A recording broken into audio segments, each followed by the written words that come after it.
In the previous video, we explored how contraceptive methods can be used to reduce fertility and prevent pregnancy, but in some cases women experience the opposite issue, where they are naturally infertile, yet still wish to conceive a child.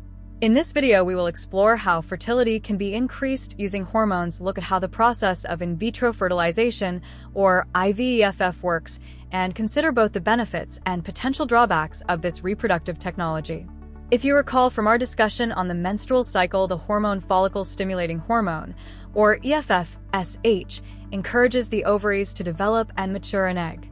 However, some women naturally have low levels of follicle-stimulating hormone, which means their eggs may not mature correctly or at all. To help address this issue, doctors can prescribe follicle-stimulating hormone in the form of a pill to stimulate egg development. Once the eggs are mature, the hormone luteinizing hormone, or LH, is administered to stimulate ovulation, which is the release of the mature egg, and this usually happens around day 14 of the menstrual cycle. In many cases, this combination of hormone therapy is enough to restore normal fertility and allows the woman to conceive naturally, without further intervention.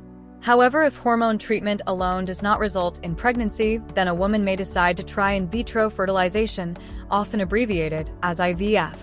The term in vitro literally means outside the body as opposed to in vivo, which means within the body, so in vitro fertilization involves the fertilization of an egg by a sperm cell in a laboratory setting rather than inside the woman's reproductive system.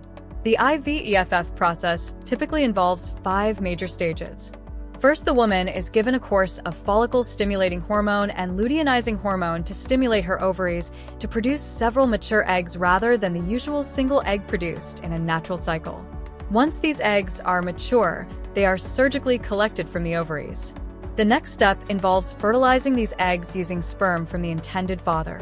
If the father has a low sperm count or issues with sperm mobility, doctors may use a special technique known as intracytoplasmic sperm injection, or ICSI, where a single sperm cell is injected directly into the egg using a very fine and precise needle.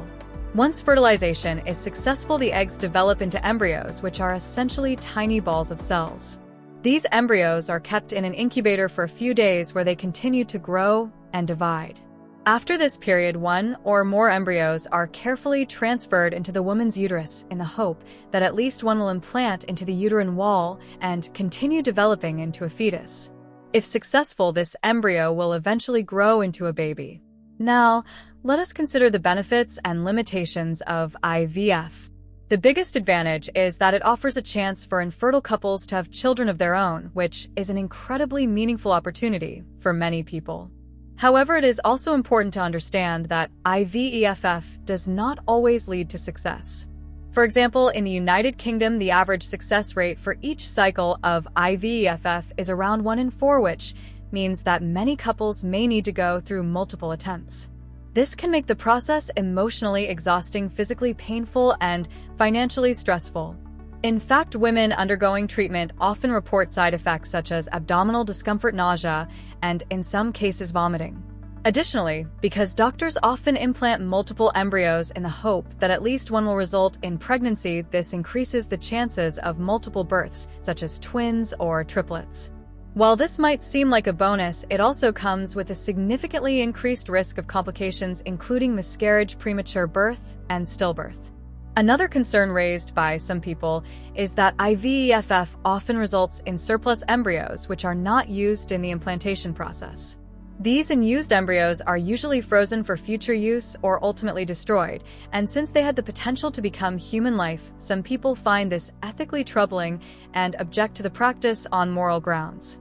Moreover, advances in microscope technologies have significantly improved the success rate of IVEFF in recent years. These advances have also enabled scientists and doctors to remove individual cells from an embryo to conduct genetic testing, which can help identify inherited diseases or disorders before implantation. However, this ability has led to further ethical debate. Some people worry that if we begin using genetic tests to select embryos based on desired characteristics such as eye color, gender, or other traits, we might head towards a future of so-called designer babies where parents choose the features they prefer most. Although this kind of selection is currently illegal in the United Kingdom and in most countries around the world, the possibility has raised important questions about where to draw the line when using reproductive technology. While in vitro fertilization is a powerful tool that helps people achieve their dream of becoming parents, it is not without its complications, challenges, and controversies.